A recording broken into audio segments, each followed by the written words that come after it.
The assassin.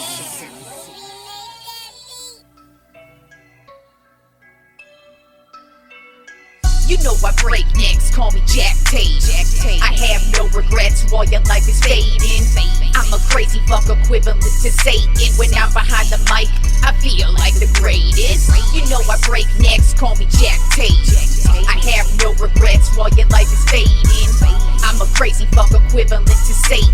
When I'm behind the mic, I feel like the greatest. What up, y'all? You're listening to Sports Talk with Tropp, and I'm your host, Katie Tropp. Well, man, week 4 was just as fucking awesome as every week of football has been so far. We have had some wins where you're like, what the fuck was that? We've had some losses where, what the fuck was that? And guess what? We had us a stupid-ass tie last night where I was even more like, what the fuck was that? So let's get right in to week 4 of the NFL, beginning with the first ever game in Dublin, Ireland, between the Minnesota Vikings and the Pittsburgh Steelers. And it was all Steelers all day. Even though the score was close, 24-21, the Vikings offense looked very inept with Carson Wentz at quarterback. Even though he ended up with 350 yards and 2 touchdowns, that to me is just stat padding. For the most part, the Steelers led the way from the start. It was pretty much all that. I mean, defensively, this was definitely the best game for the Pittsburgh Steelers. They caused a couple of turnovers. TJ Watt had a huge game. He had an interception himself, had a sack. So it was really just an overall really good game from the Pittsburgh Steelers on both the offensive and defensive side of the ball. Kenneth Gainwell, the running back for the Steelers, he had 19 carries, 99 yards, and 2 touchdowns. He had the big game. But DK Metcalf also had a huge game as well, 126 yards and a touchdown. And just an overall solid effort from the Pittsburgh Steelers, definitely their best game of the season.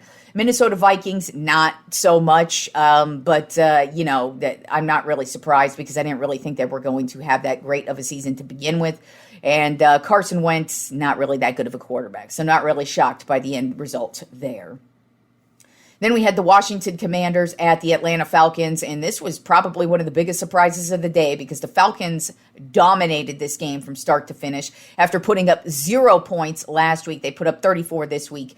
Got the 34-27 win over the Commanders, who did not have Jaden Daniels at quarterback yet again. But Marcus Mariota actually had a very solid game. But speaking of solid games, Michael Penix Jr. For the Falcons went 20 for 26, 313 yards and 2 touchdowns. So he definitely bounced back from last week's terrible game. Bijan Robinson, huge game himself, 75 yards on the ground and a touchdown. And Drake London also had 110 yards and a touchdown on the day as well. Then a weird game between the New Orleans Saints and the Buffalo Bills. The final score looks like it was a runaway, but real talk, this was actually a much closer game than I anticipated. Bills did get the win 31-19, but it was a slow-moving game for them against a terrible-ass New Orleans Saints team. So I was very shocked at how long it took for the Bills to finally just pull away from them. But they did end up doing that. Josh Allen had a great day, 16 for 22, 209 yards, 2 touchdowns. James Cook, another solid day as well, 117 yards and a touchdown. Khalil Shakir through the air, 69 yards and a touchdown. So it ended up being a solid day for the Bills. Just a very weird game, in my opinion, because the Saints are just not a good team at all. Then we had the Cleveland Browns at the Detroit Lions. This went as expected. The Detroit Lions demolished the Browns 34-10. It was just all Browns all day, all Lions all day. Jahmyr Gibbs, 91 yards and a touchdown. Amon-Ra St. Brown, 70 yards and 2 touchdowns. Just a flat out. It was funny week 1. Everybody was like, oh, do the Lions have problems because they lost all of their coordinators? Yeah, don't fucking look like they've got problems because they've been blowing everybody out of the water ever since week 1. So I think they've answered that question whether or not, especially on the offensive side of the ball, because everybody was talking about the loss of the offensive coordinator on the offensive side of the ball. So far, not an issue in their 3 wins. Then we had the Carolina Panthers at the New England Patriots, and the Patriots just demolished the Panthers in this one, 42-13. Drake May, excellent day, 14 for 17, 203 yards and 2 touchdowns. Stephon Diggs, 101 yards through the air. Very dominating game on the defensive side of the ball. Just really nothing going well at all for the Carolina Panthers in this one, and everything going right for the Patriots, especially in the second quarter. They scored 21 points in the second quarter alone. So it was really a dominating first half from the Patriots, and then they were just able to ride off in the sunset in the second half. Then we had the Los Angeles Chargers at the New York Giants, which actually ended up being a very odd game. The Giants got the win 21-18. Jackson Dart got his first start, so everybody was all hyped up about that because he got a win. And I think it's kind of weird because the dude, he plays a very, how do I put it? Because I'm not trying to diss him with what I say, but he plays a very, hard-nosed, hard-headed type of way where he just is very scrappy. He doesn't have a lot of mechanics. He kind of feels like he just wants to run when he wants and then pass when he wants, and I just kind of feel like it's not going to be a good way to play football. I kind of feel like you're going to get injured a lot, and in this game alone, he had to go into the tent to get checked for a concussion. And then also there was one point where it looked like he hurt his hamstring. So might want to stand in the pocket just a little bit, dude, because he looked a little, I don't know, antsy or whatever. You know, it could just be his first game. I mean, it was his first game starting. So, and he got the win. Good for him. Bad news for the New York Giants. Unfortunately, they lost Malik Neighbors, their top wide receiver, to an ACL tear yesterday as well. So he's going to be out for the rest of the season. So as if this Giants team couldn't get worse, even though they got the win.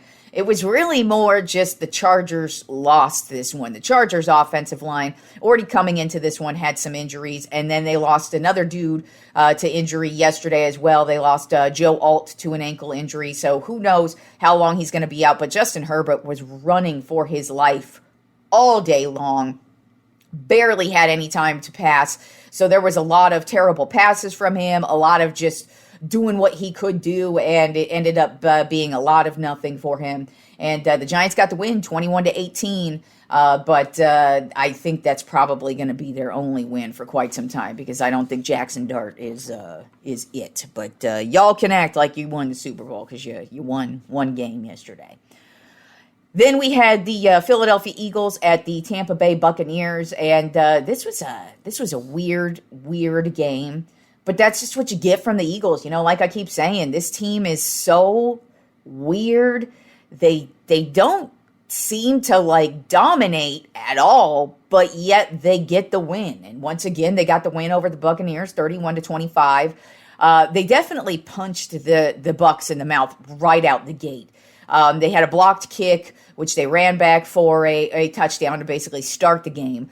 And then, they walk into halftime with a 24-6 lead. So you're thinking, oh my God, they're going to cruise through this one. And then they just let up in the second half, really weren't going. And then the Buccaneers actually started to make a run, but it was just way too little, way too late. The Eagles were just able to hang on. But, like I said, this team is so weird to watch, but yet they still keep winning. And I mean, really dating back to last season, the Eagles have won the 20 of their last 21 games. So that's pure domination. So it doesn't matter how you win. If you win, you win. And they are 4-0 on the season. And like I said, I feel like this is what we're going to get from the Eagles. Same thing as last year. They're going to be a weird team that somehow keeps on winning. They're probably going to be undefeated for a while. And then they're going to have like 1 or 2 losses heading into the playoffs, probably be the number 1 overall seed. And then we'll probably see them win another fucking Super Bowl again, just to piss me off. But not a very impressive win from them, but a win's a win, like I said.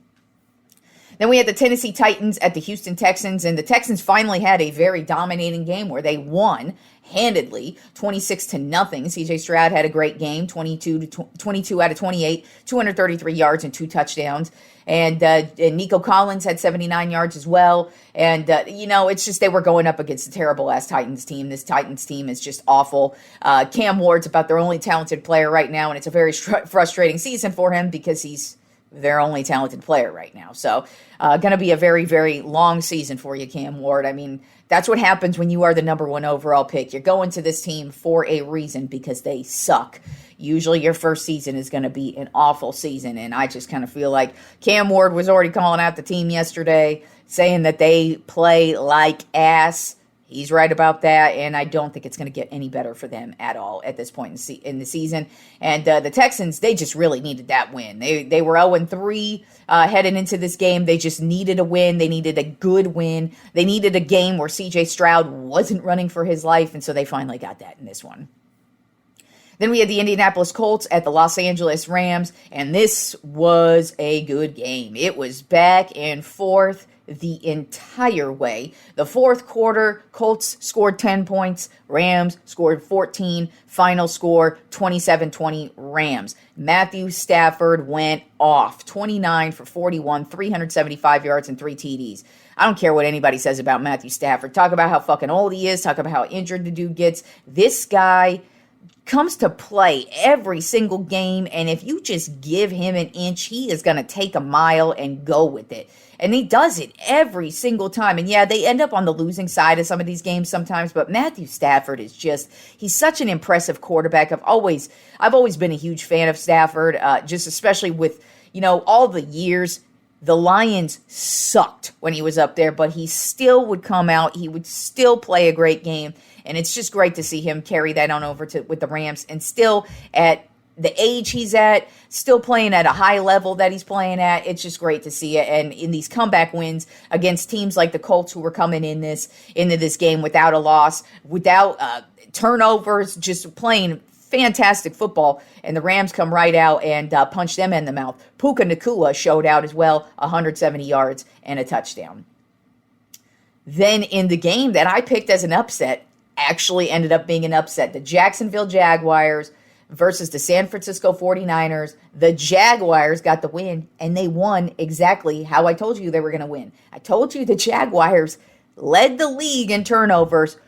Guess what? Coming into this game, they had 9 turnovers. Now they have 13 turnovers. Still lead the league in turnovers. They got 2 fumbles yesterday, 2 interceptions yesterday, and they were big ones too. They also had a kick return for a touchdown. It was an all-around fantastic game from the Jacksonville Jaguars. It is really weird to see them play well at all levels of football. I mean, defensively, they look solid. Offensively, there's still some work, but I think they're going to get better as the season wears on the offensive side of the ball. And then, like I said, they had the kick return. It was either a kick return or a punt return. Can't remember which one it was. I think it was a punt return for a touchdown. So they're getting scores in different ways. And this is a big win over a San Francisco 49ers team that was undefeated in this game. Heading into this game, they were getting Brock Purdy back. Christian McCaffrey, healthy as hell, healthy as he can be, had 92 yards receiving and a touchdown. Made some big plays, but the Jacksonville Jaguars defense made the bigger plays. All of their turnovers came at crucial points. I mean, the final fumble was a Brock Purdy fumble in which they were driving down the field, and it ended up being the game-saving play, and the Jacksonville Jaguars walk off with the upset win over the San Francisco 49ers, which I predicted. I told you, I was like, I think this Jacksonville Jaguars defense is a little bit different this year, and you better watch out for them. And so far, they are proving it. Then the shit show game of the day, the Baltimore Ravens at the Kansas City Chiefs. This was a weird-ass game from the Baltimore Ravens. Now, headed into this game, they had their share of injuries. Some on the offensive line, some on the defensive line, but guess what? Everybody's dealing with injuries. The weird thing was, and then, as the game wore on, I mean, they lost 7 of their defensive starters in this game alone. So the injuries kept piling up. Then you turn to the offensive side of the ball. I don't know what the hell was going on with the Ravens. Why they keep going away from Derrick Henry at these odd times. I mean, they started the game, handing off the ball to Derrick Henry. They go right down the field, score a touchdown, boom, boom, pow, everything looks good. And then it's just like a disarray of madness. And it's like Lamar Jackson felt like he needed to do all these magic tricks, and it's like, just hand the ball off. And I don't know what was going on with them. And then, of course, Lamar Jackson, he's getting sacked. He's running all over the place. And then he ends up going out with the hamstring injury. Now I'm going to keep it real. I think Lamar Jackson quit on his team yesterday. It obviously we don't. I can't say for certain he doesn't have an injury or whatever. But in that fourth quarter, he goes out of the game. There's like 13 minutes left. He's like throwing temper tantrums on the sideline. He's not like walking around with a limp. And then even after the game, when they were asking John Harbaugh specific questions about this supposed hamstring injury, Harbaugh was really sidestepping the questions. I can't recall the exact wording he was using, but he was doing his best to sidestep each and every question around this hamstring injury. They still haven't even said today. Now, they said, yeah, he has a hamstring injury, but they haven't said it's a strain. They haven't said he went for an MRI. In my opinion, I personally think Lamar Jackson quit on his team yesterday. That's just my personal opinion on the matter. Even so, the Chiefs' offense was able, and defense, defensively, they manhandled this Baltimore Ravens offense. On the offensive side of the ball, the Chiefs were able to not only put together some solid drives and score on basically every possession they had yesterday, but they were just really exploiting the Ravens on the defensive side of the ball. You know, Mahomes had a fantastic day, 25 for 37, 270 yards and 4 touchdowns. And Xavier Worthy, he came back from injury. He added in 83 yards himself. So it was an all-around offensive dominating game for the Chiefs. Defensively, they looked solid as well. But to me, this was really just the Ravens put out a terrible product on the field. Offensively, defensively, they looked like trash is about the only word to use to describe this Baltimore Ravens team yesterday. Then we had the Chicago Bears at the Las Vegas Raiders, and this actually turned out to be an exciting game as well. It was pretty much dominated for the Raiders for the majority of the way. I mean, Ashton Jeanty came out the gate and finally had the game they expected him to have. He had 138 yards on the ground, 1 touchdown on the ground, 2 touchdowns in the air. So it was an all-around fantastic day for him. But unfortunately for him, this Chicago Bears team just grinded it out and just kept it moving all the way till the very end. And the Bears ended up getting the win 25-24 on the Raiders actually were in field goal position, but on the kick, it was blocked by the Bears, and they walked off win 25-24. Caleb Williams, 22 for 37, 212 yards and a touchdown. An ugly game, but, Bears were able to get it done and got the win. So, Sunday Night Football, we had the Green Bay Packers at my Dallas Cowboys. Oh, wow. What a game. Offensively, both of these teams showed out. Defensively, neither team showed out. At first, I was chalking this game up. You know, the Cowboys had a blocked extra point in which they ran it back. And when you block an extra point and you run it back, you get 2 points.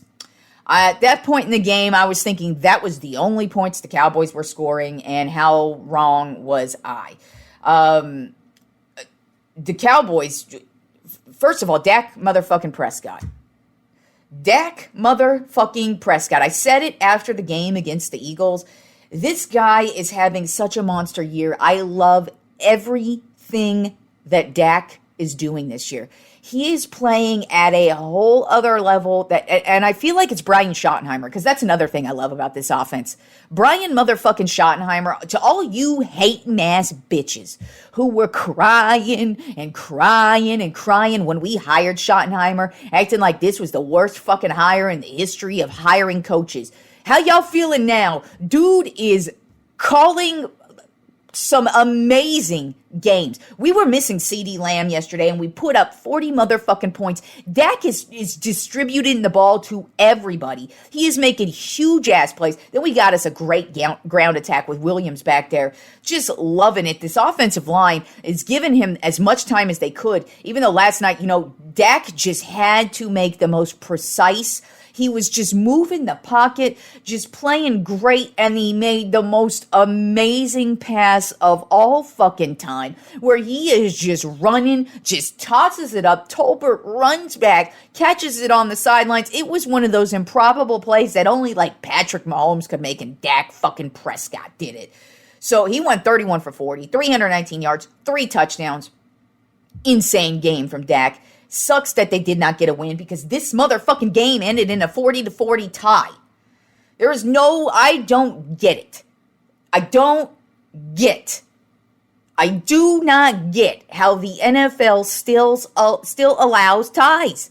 How do we allow this? These two teams, because both teams just balled out on the offensive side of the ball. I will say, the Packers, I don't know what the fuck they were doing at the end of the overtime yesterday where they got in range. They're in the red zone. They absolutely obliterated the Cowboys defense last night, and it's like they were just playing for the field goal. It was the weirdest sequence of events I've ever seen. But they were dominating on the offensive side of the ball for the majority of this game, except for like that last couple of plays there was so fucking weird. And of course, they end up kicking the field goal and we walk off with the tie and nobody ends up with the win in this one. And it's like, man, so many dudes balled out. George Pickens, 134 yards and 2 touchdowns, and he made some of the most insane catches himself. It was one of the craziest back and forth games I've ever seen. Goes into overtime and ends in a tie. And also, P.S. fucking sports media. Get the fuck over this Micah Parsons trade. All they could talk about all night long was Micah Parsons, and the dude didn't do shit last night. He had one fake sack. It was not a real sack. It was Dak on the run, and he was lucky to grab the tippy toes of Dak Prescott. It was not a legitimate sack. Micah Parsons did nothing last night. He did absolutely nothing last night. And all they talked about was Micah Parsons. When Dak had a phenomenal night. George Pickens had a phenomenal night. Jordan Love had a phenomenal night. Josh Jacobs had a phenomenal night. But we're talking about Micah motherfucking Parsons, a dude who did absolutely nothing. Had Micah Parsons balled out last night, had 3 sacks, a bunch of tackles, made a whole bunch of plays, I'd see why you're talking about him. But there was absolutely zero reasons to be discussing, even bringing up the name Micah Parsons up until overtime when he made his fake sack. That was just ridiculous. And now they're overplaying the fake sack today. On every show I've watched them talk about the highlights. Oh my God, Micah Parsons made the play of the game. And it's there was 2 Packers defenders in front of Dak. He had a chance to maybe make that touchdown, but I personally think there was a guy on the right side who was coming right in unblocked. He was probably going to make that tackle himself. Then there was another guy in front of Dak to the left. Now, he was kind of more concerned with the receiver, but he was still kind of in that area where he also could have made a play himself. But Micah Parsons, oh my God, he made every play last night. He's the reason. No, that Packers defense gave up 40 points last night. Obviously, that Green Bay Packers defense didn't do fucking shit. Aight? So get the fuck over it. We ain't all sitting around crying about Micah Parsons. Yes, I appreciate what he did for us, but I'm sorry, the sports media is making way too big of a deal of that storyline, especially when he didn't do a goddamn thing in last night's game. But hey, it was the Micah Parsons revenge game. Rah, he got us. Oh wait, no, he didn't. All right, moving on to the 2 games we have tonight, because yes, we have 2 Monday Night Football games again. We have one game would have been a lot better had the quarterback not been out, but we'll talk about that when we get to that one. But first matchup we have is the New York Jets at the Miami Dolphins. Right now, the Dolphins are a 2.5-point favorite. Both of these teams suck. Both of these teams have been having terrible seasons. So this is basically a coin toss game where it could go either way. Miami's offense has had its sparks. It's had its moments.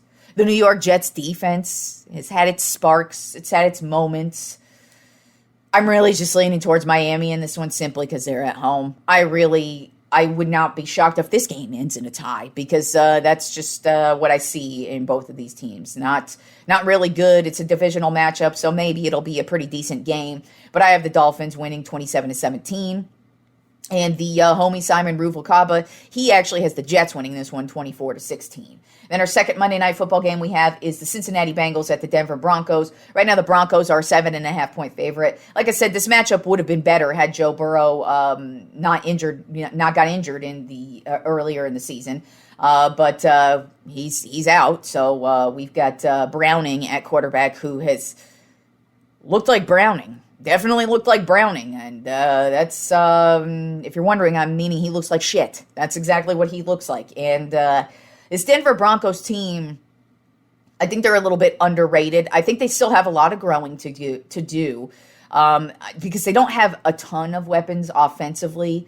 Defensively, though, I like them on the defensive side of the ball. They've got some scrappy players and can make some nice moves, and they just are keeping in there. I feel like the Broncos are a team that's going to get better as the season wears on, but I do think they're much better than the Cincinnati Bengals. I think the Bengals are going to have a long season with no Joe Burrow, and I have the Broncos demolishing the Bengals in this one 31-17, just simply because I think their offense is going to have no issues against this Bengals defense, and then in turn, I just kind of feel like the Denver Broncos defense is going to have a real good night against this pretty awful Bengals offense. And then Simon also has the Broncos winning this one 23-20.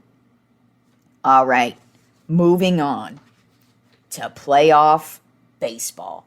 What a crazy weekend of baseball we had to get where we are, but here we are. We have wild card games beginning tomorrow, Tuesday. Wild card kicks off, and for me personally, it's the greatest thing ever.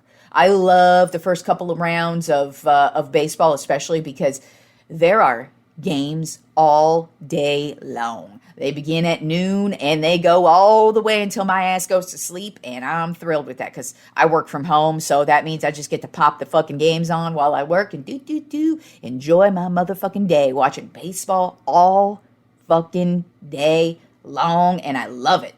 So let's start off with the matchups that we have heading into the wild card, and then we will get into my official playoff predictions and who I think is going to win it all. So, beginning tomorrow for the AL wild card, our first wild card matchup we have the Boston Red Sox versus the New York Yankees. So yeah, 3 American League East teams made it into the playoffs, just like I thought would happen.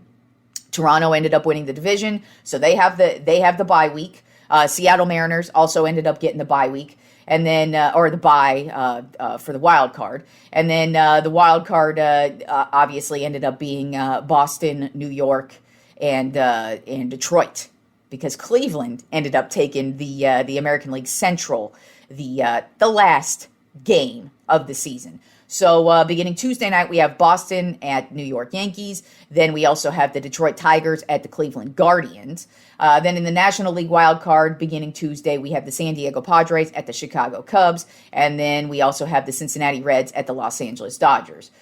So as you could tell, the Reds ended up being the last wild card team because the Mets had an epic collapse. I mean, the Mets were riding high to start the season, and they just careened down into the earth and it was a slow descent from about the All-Star break, and you could just feel it, and then they'd kind of get going, and then they'd start going back down. But this last month of baseball has been terrible for the Mets, and they just careened into the ground, and now they are bye-bye, and the Cincinnati Reds are going to be playing the Los Angeles Dodgers in the wild card matchups. In the National League, the byes went to the Milwaukee Brewers and the Philadelphia Phillies. So let's get right into my my playoff predictions for the baseball playoffs. Beginning with the wild card matchups, let's start on the American League side between the Detroit Tigers and the Cleveland Guardians. The Detroit Tigers had probably the worst collapse I've ever seen outside of the New York Mets, because the thing about the Tigers is they dominated, and they, I believe, had a 19-game lead over the Cleveland Guardians at one point for this division. And I mean, when I say 19-game lead, this was only like 2 months ago they had this 19-game lead. And the Guardians, I keep telling you about the Guardians. The Guardians are always a good second half team. And they're always that team that's able to just go on this weird run where all of a sudden here they are in the playoffs and then they make the ALCS. It's always the weirdest thing, but they always seem to do it. And here they are again, playing their division rivals, who they just yanked that division right out of their hands. They took it from them. And here we are. The Tigers, like I said, epic fucking collapse. This team was dominating everybody in every way, shape, and form. Offensively, defensively, starting pitching, bullpen. There wasn't a weakness on this team. And now I look at this team and I don't think they're even going to get a win against the Guardians, because I just think the Guardians, they've been playing probably the best baseball heading into the playoffs, I believe, comparatively to all the other teams. Including the National League. It's just they are playing excellent baseball. And like I said, this time of year, they know how to win. They know how to keep it moving. It doesn't matter who their starting pitchers are. It doesn't matter who their manager is. It doesn't matter who their star player is. It doesn't matter who's injured. They just always are ready the second half of the season. They are always ready, and I think they're going to be ready for the Tigers. They already swept their ass. They already took the division from them. They might as well kick their ass home and kick them out of the playoffs. And I've got the Guardians winning in 2 games. Then we have the Boston Red Sox at the New York Yankees. This is just always a great matchup between one of the biggest rivalries ever in sports. And both teams are playing excellent baseball right now. The Red Sox come in real hot. I don't think really anybody expected them to be here. I kind of then expected them to be where they're at. I expected them to be a very scrappy team and maybe grab one of those wild card spots, which they did. The Yankees, on the other hand, though, to me, they are playing championship level baseball. I mean, they were in the World Series just last year. You got Aaron Judge, who is probably going to win the MVP this year. I mean, numbers wise, he had yet another monster season. And yes, Cal Raleigh had a fantastic year as well. But just if you really compare the numbers, and if you're a real baseball fan, you know the numbers are what matter the most. And I know wins matter as well, but when you're breaking down a player and just who they are, numbers are what matter. And Aaron Judge and his numbers, just his on-base percentage, his batting average, how many home runs. And also you look at it, when he was injured, the Yankees, that was one of their biggest slumps of the season. So that just goes to show you take him out of the lineup, that makes a huge difference for this Yankees team. So Aaron Judge having an MVP season. Then you throw in Stanton. Ever since he came back from injury, dude's been hitting balls out of the park. You got Jazz, who he did get injured. He's been kind of having that type of season where he keeps getting these little nicks and cuts there, but when he's in, he's balling.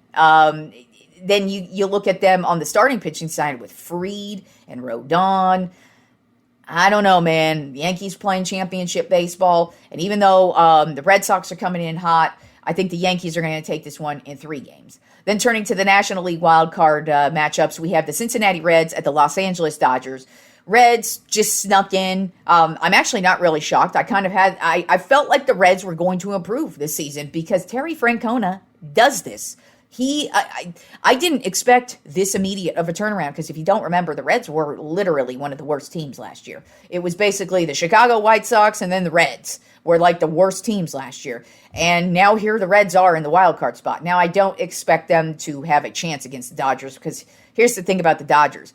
They have had their struggles with the injuries all season long, but guess what? They are at their healthiest now. Mookie Betts on fire. Freddie Freeman had a fantastic year. Shohei Ohtani, fantastic year. But their starting pitchers are all back from injury, and I think they're going to carry them throughout the playoffs now, and definitely don't think they're going to have an issue getting past the Reds. I've got the Dodgers winning that series in 2 games. And then we have the San Diego Padres at the Chicago Cubs. This one is a good matchup. I think both of these teams mirror each other well. The only problem I have is the Chicago Cubs have not been playing good baseball as of late. They've been playing very shaky, shoddy baseball. They aren't as good offensively as they've been for the majority of the season, for about the last month. The Padres have had their shaky moments as well, but they've been a lot more consistent, especially heading into the playoffs. Their starting pitching, I think, has more depth. I think their bullpen is better. And if we get in an offensive battle here, I think they could both keep pace with each other. So we'd be looking at who's got the better bullpen or who's got the better starting pitching, and I think the Padres do. So I'm leaning towards the Padres in this matchup. I've got the Padres winning in 3 games. So my ALDS matchups are the Cleveland Guardians versus the Seattle Mariners. And man, the Mariners went on a tear at the end of the season here. I mean, I can't believe what they did. I mean, they started off the season hot, and they fell off, and then the Astros started to take over and go on one of their typical Astros runs, but then they started to fall apart, and the Mariners just went on a run. And now the Mariners are playing really excellent baseball. I mean, I feel like the Mariners are a team that you can't overlook. But the Mariners are also a team that's known for choking and choking hard. And they're going up against the Cleveland Guardians team, if I have this correct. So, and like I said about the Guardians, they know how to win the second half of the season, and they know how to win in the playoffs. And all of a sudden, here they are in the ALCS, and that's what I think the Guardians are going to do in this one. I think it will be a great series. I think it's going to go all the way. I think it's going to be a 5-game series with the Cleveland Guardians winning it. But, I think it's going to be a battle, but I just think the Guardians have more experience in this arena. But the Mariners, they just always choke. They always choke. And until they can't choke, until they prove that they can at least get past the ALDS, I can't believe in them. Even though they are playing excellent baseball, I feel like their starting pitching is solid. Their bullpen is solid. They have zero issues scoring. They're really good on the defensive side of the ball. But I feel like going up against the Cleveland Guardians team that's super hot right now and knows how to win this time of year, I'm just leaning towards the Guardians in this one, and I've got the Guardians winning that series in 5. Then we have the New York Yankees versus the Toronto Blue Jays. Now, the Blue Jays and the Yankees have really taken it to each other all season long. It's been a battle every single game. Towards the second half of the season, the Blue Jays really were dominating the series between the Yankees. But like I said, the Yankees are playing excellent championship baseball right now. They've been on fire, and even though they have the defensive issues, I don't think it's going to be a problem with them in this one. Toronto, they've been shaky. Even though they won the division, they haven't been as solid as they were about 3-4 weeks ago. Not really as consistent. So I look at that and I go, the Yankees have been here. They know how to win here. And I just don't really see the Blue Jays getting past the Yankees in this one. And I've got the Yankees winning in 4 games. So my NLDS matchups are the Los Angeles Dodgers versus the Philadelphia Phillies, which should be a great matchup. I mean, roster-wise, this is depth right here. These are the 2 best rosters in baseball, hands down, from top to bottom, with their hitters, their pitchers, their starting pitching. I mean, their managers. I mean, there's nothing bad to really say about these teams, so it should be an excellent series. But with that being said, the Dodgers have been extremely inconsistent this year, whereas the Phillies, it doesn't matter what happens to them. They've been battling through injuries themselves. And even so, it doesn't matter. They get the job done in every way, shape, and form. Schwarber has stepped it up every single time. So don't be shocked if this guy comes up and has a game, takes over a game or 2. Their pitching, their starting pitchers, it doesn't matter if they lose a guy, because whoever comes back up, he comes out and plays lights out. They got Trey Turner back, so he's had a phenomenal year. So I look at the Phillies, and they've played much more consistent baseball. They were my World Series pick to start the season, so I have to ride with the Phillies in this one. And I just think, like I said, I feel like this is going to be a great matchup between 2 excellent teams, but the Phillies have been playing better baseball, and so I'm going with the Phillies in 4 games.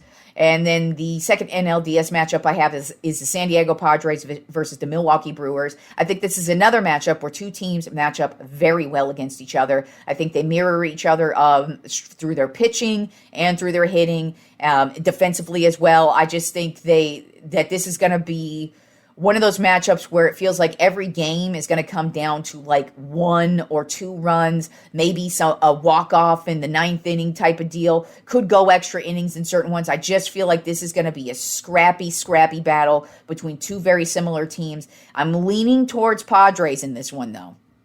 While the Brewers are the number 1 overall seed, they just have not been playing dominating baseball to me. And the Padres, on the other hand, have looked very solid. They've looked real good, and I just am leaning towards Padres, so I've got Padres in 5.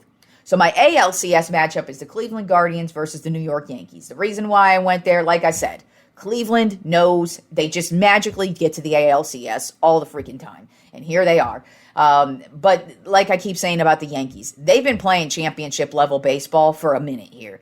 And their only issues are on the defensive side of the ball, and I don't think that's going to be a problem until they get to the World Series.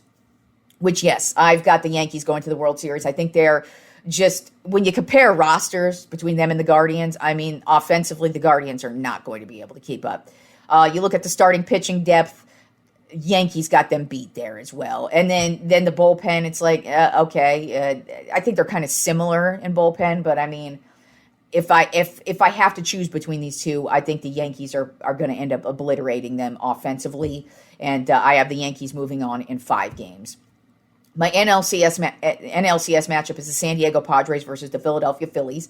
And I kind of feel like this is going to be the same thing, where the Padres are just going to run into a wall. They've been, playing great baseball, but they're going to run into too good of a team. Like I keep saying, the Philadelphia Phillies, their roster depth is it's just crazy. They have so many good players, but then even beyond their great starters, there's really good players behind them who could come up and fill in and fill in the roles that they need to, because when you get to the playoffs, that's what always happens. There's always some random guy who ends up winning the MVP in certain cases, or making the big play in in a game 6 that ends up going into a game 7. So that's what you expect in these type of games. But the Philadelphia Phillies, I just kind of feel like their roster is too strong. I don't think the Padres are going to be able to keep up, and I've got the Phillies winning the NLCS in 5 games. So my World Series matchup is the New York Yankees versus the Philadelphia Phillies. I think both of these teams will match up great against each other. Offensively, there are 0 issues between these two teams, so don't be shocked if they face off against each other and we have like a high-scoring affair in one of the games where it's like 14-10. Or then you get in a pitching duel in one of them maybe, and you just never know what. I just feel like you're not going to know what you're going to get from these teams, because they just have so much depth in their batting orders, in their pitching, in everything. They're just 2 of the top tier teams. And I feel like it's going to be a battle. I think it's going to go all 7 games. But my problem, like I have said all season long so far about the Yankees, is their defense. They just have had so many defensive follies and just have blown so many games because of the defense that I won't be shocked if that's what kills them in the end. Like I said, I think they're going to be able to keep pace offensively. But if we get in one of these close battles, I think the Phillies just got that little bit of an edge. The Phillies, to me, have been a team that have been so close to the World Series, been tiptoeing the line here on the World Series, and that's why I picked them to win it all at the beginning of the season. And since I'm here, and this is where I ended up, they made it. Not only did they make it, but they proved me right by being one of the number 2 overall seed, playing excellent baseball, won their division. So I can't not pick against the Phillies, even though I want to pick the Yankees, because I will 100% be rooting for the Yankees. But I'm picking the Phillies. I think they are the better team. I think the Phillies have the most depth. I think they're the most talented team. I think they're the best overall team, and I think they're going to prove that by winning the World Series in 7 games. So my World Series champion, the Philadelphia Phillies, like I predicted at the beginning of the season. But we have a long way to go. We have about a month to go until we find out who wins. But I'm excited about it because now I have baseball all day long for the next couple of weeks, and I'm fucking excited about that. All right, y'all, enjoy the week of sports, and I will talk to you on Wednesday.